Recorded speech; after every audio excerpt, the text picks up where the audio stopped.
창세기 31장 30절부터 42절까지입니다. 제가 봉독합니다. 이제 내가 내 아버지 집을 사모하며 돌아가려는 것은 옳거니와 어찌 내 신을 도둑질하였느냐. 야곱이 라반에게 대답하여 이르되 내가 생각하기를 외삼촌이 외삼촌의 딸들을 내게서 억지로 빼앗으리라 하여 두려워하였음이니이다. 외삼촌의 신을 누구에게서 찾든지 그는 살지 못할 것이요 우리 형제들 앞에서 무엇이든지 외삼촌의 것이 발견되거든 외삼촌에게로 가져가소서 하니 야곱은 라헬이 그것을 도둑질한 줄을 알지 못함이었더라. 라반이 야곱의 장막에 들어가고 레아의 장막에 들어가고 또 두 요정의 장막에 들어갔으나 찾지 못하고 레아의 장막에서 나와 라헬의 장막에 들어가며 라헬이 그 드라빔을 가져 낙타 연장 아래에 넣고 그 위에 앉은지라. 라반이 그 장막에서 찾다가 찾아내지 못하며 라헬이 그의 아버지에게 이르되 마침 생리가 있어 일어나서 영접할 수 없사오니 내 주는 노하지 마소서 하니라. 라반이 그 드라빔을 두루 찾다가 찾아내지 못한지라. 야곱이 노하여 라반을 책망할세. 야곱이 라반에게 대답하여 이르되 내 허물이 무엇이니이까? 무슨 죄가 있기에 외삼촌께서 내 뒤를 급히 추격하나이까? 외삼촌께서 내 물건을 다 뒤져보았으니 외삼촌의 집안 물건 중에서 무엇을 찾아내었나이까? 여기 내 형제와 외삼촌의 형제 앞에 그것을 두고 우리 둘 사이에 판단하게 하소서. 내가 이 20년을 외삼촌과 함께 하였거니와 외삼촌의 암양들이나 암염소들이 낙태하지 아니하였고 또 외삼촌의 양떼의 순양을 내가 먹지 아니하였으며 물려 찢긴 것은 내가 외삼촌에게로 가져가지 아니하고 낮에 도둑을 맞았든지 밤에 도둑을 맞았든지 외삼촌이 그것을 내 손에서 찾았으므로 내가 스스로 그것을 보충하였으며 내가 이와 같이 낮에는 더위와 밤에는 추위를 무릅쓰고 눈 붙일 겨를도 없이 지냈나이다. 내가 외삼촌의 집에 있는 이 20년 동안 외삼촌의 두 딸을 위하여 14년, 외삼촌의 양떼를 위하여 6년을 외삼촌에게 봉사하였거니와 외삼촌께서 내 품삯을 10번이나 바꾸셨으며 우리 아버지 하나님 아브라함의 하나님 곧 이삭이 경외하는 이가 나와 함께 계시지 아니하였더라면 외삼촌께서 이제 나를 빈손으로 돌려보냈으리다마는 외삼촌이 내 고난 하나님이 내 고난과 내 손의 수고를 보시고 어젯밤에 외삼촌을 책망하셨나이다. 아멘. 네, 오늘 말씀은 크게는 두 가지 이야기입니다. 이제 야곱이 라반의 집을 떠나서 모든 가족들과 재산을 이끌고 자기 고향으로 떠나려고 합니다. 근데 몰래 떠났죠. 왜냐하면 라반이 안 보내줄 거거든요. 그리고 또 재산을 다 가지고 가지 못하게 할 것인 것을 알았습니다. 그래서 밤에 몰래 떠나는데 이제 라반이 쫓아옵니다. 그래서 결국 이제 만나게 됐습니다. 근데 그 과정에서 라헬이 그 아내 라헬이 자기 아버지의 집에서 자기 아버지 라반의 집에서 어떤 기도할 때 쓰는 소원을 빌 때 쓰는 신상을 가지고 옵니다. 그걸 드라빔이라고 하는데 그걸 이제 숨겨 놓았습니다. 근데 야곱은 그걸 알지 못했습니다. 그래서 라반이 쫓아와서 이제 트집을 잡는 거죠. 내 물건 하나 훔쳐갔다. 근데 다 뒤져보았는데 나오지 않습니다. 그리고 이제 야곱은 누구든지 그거 갖고 있는 사람은 아마 죽여도 좋습니다. 이제 이렇게 맹세하는 거죠. 알지 못했으니까. 라헬이 이제 기지를 발휘해서 그것을 숨겨가지고 결국 라반이 알지 못했고 그때부터 36절부터 야곱이 42절 마지막까지 자기가 당한 억울함을 라반에게 이렇게 토해내는 것입니다. 36절부터 42절까지. 이건 굉장히 긴 장면이죠. 보통 성경이 어떤 한 사람의 말을 이렇게 길게 놓지는 못합니다. 놓지는 않는데 오늘 본문에는 이렇게 긴 시간을 들여서 야곱의 말을 옮깁니다. 그래서 야곱이 얼마나 억울했을까 이렇게 말하는 야곱의 그 억울했던 마음 이런 것을 알 수가 있습니다. 품삯을 10번이나 바꿨다라고 얘기합니다. 올려줬다는 말일까요? 깎았다는 말일까요? 네, 깎았단 말이죠. 올려줬다면 이렇게 억울하지 않겠죠. 아마 깎고 또 뭔 핑계를 대서 빼앗고 막 이랬을 것입니다. 그런데 야곱이 그러면 성실하게 일하지 않았느냐?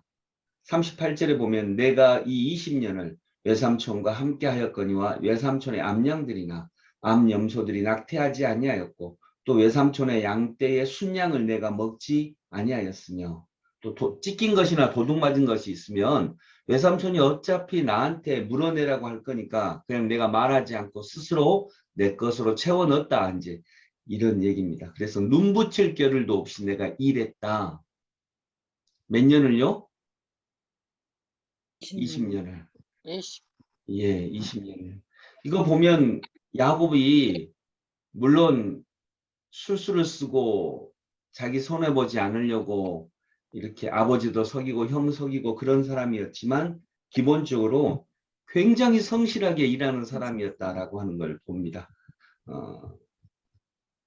내가 한 마리도 손해보지 않도록 했고 눈 붙일 겨를도 없이 내가 지냈다.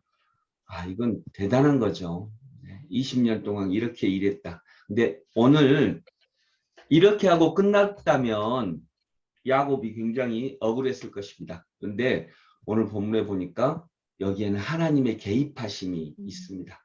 그러니까 야곱이 자기의 나도 일한 만큼 양을 주셔야 되지 않겠습니까? 내가 종만 아니고 사위이기도 하고 또 조카이기도 하잖아요.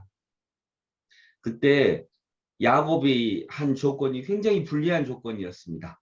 얼룩무늬 있는 것, 줄무늬 있는 것, 또 양떼 중에는 검정 것. 양떼 중에 검정 거 봤어요? 아니요. 뭐 거의 못 봤죠. 염소 중에는 검정 거 봤죠.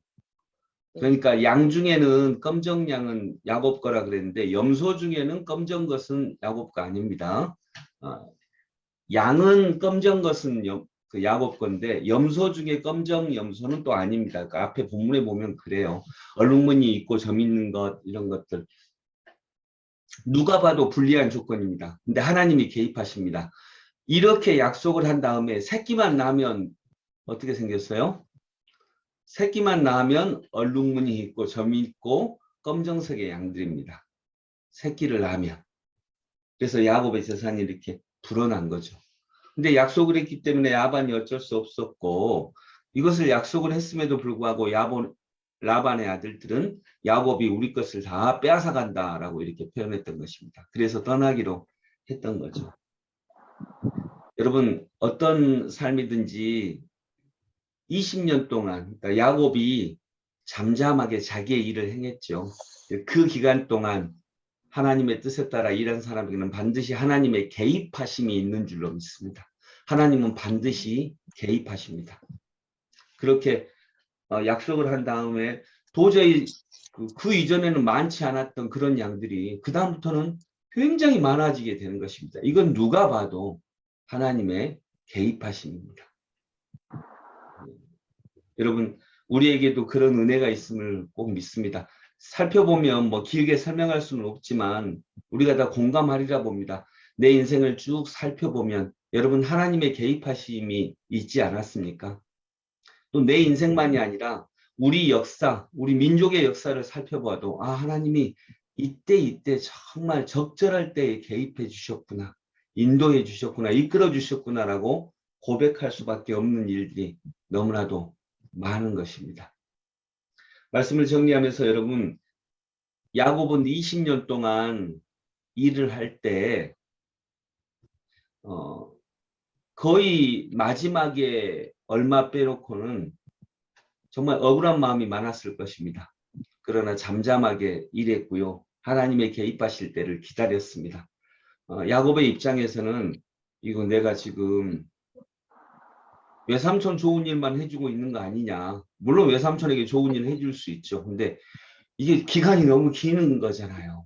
몇 달 동안 뭐 한두 번 해줄 수는 있는데 그거 못 해주겠습니까? 근데 외삼촌만을 위해서 20년 동안 나에게 아무 덕이 안 되고 오히려 막 월급을 깎고 막 이런 일들은 너무 힘들고 어려운 거죠. 근데 돌아보면 그 기간 동안 하나님은 오히려 야곱이 일했던 것을 다 갚아주셨던 것입니다. 라반도 부자가 되게 하시고 결국 마지막에 그 모습을 지켜보시다가 하나님은 야곱에게도 큰 그동안 일했던 모든 것들을 다 응답해 주시고 갚아주시는 것입니다. 그렇게 하나님이 개입하시는 것을 믿고 의지할 수 있는 저희들 될 수 있기를 원합니다. 그래서 우리의 일생 중에 하나님은 분명히 우리를 위해 개입하십니다. 예수께서 십자가로 우리의 삶에 은혜 가운데 개입하셨던 것처럼 그래서 우리의 삶 중에 마치 세상을 위해서 라반은 여기서는 세상이니까요. 세상을 위해서 20년 동안 일하는 것처럼 보이는 기간이 있다 할지라도 분명 하나님께서 그걸 보고 계심을 믿고 의지하면서 하나님의 뜻, 하나님의 길을 오늘도 담대하게 걸어갈 수 있는 주의 백성들 되시기를 소망합니다. 기도하겠습니다. 우리의 삶에 개입하시는 하나님, 주의 은혜 감사합니다. 하나님은 우리를 잊지 않으시는 줄로 믿습니다. 하나님께서 나를 버리셨나? 나를 기억하시지 못하나? 라고 생각될 때에도 하나님은 잠잠히 지켜보시는 줄로 믿습니다. 그러다가 결정적인 순간에 하나님은 개입하셔서 그동안 잠잠히 계셨던 그 기간만큼의 모든 것들을 우리에게 선물로 허락해 주시는 것인 줄로 믿습니다. 야곱의 인생에 딱 그리하셨습니다. 주님, 우리의 삶에도 그런 하나님의 은혜가 있음을 믿게 하여 주옵소서. 예수 그리스도 이름으로 기도드립니다. 아멘.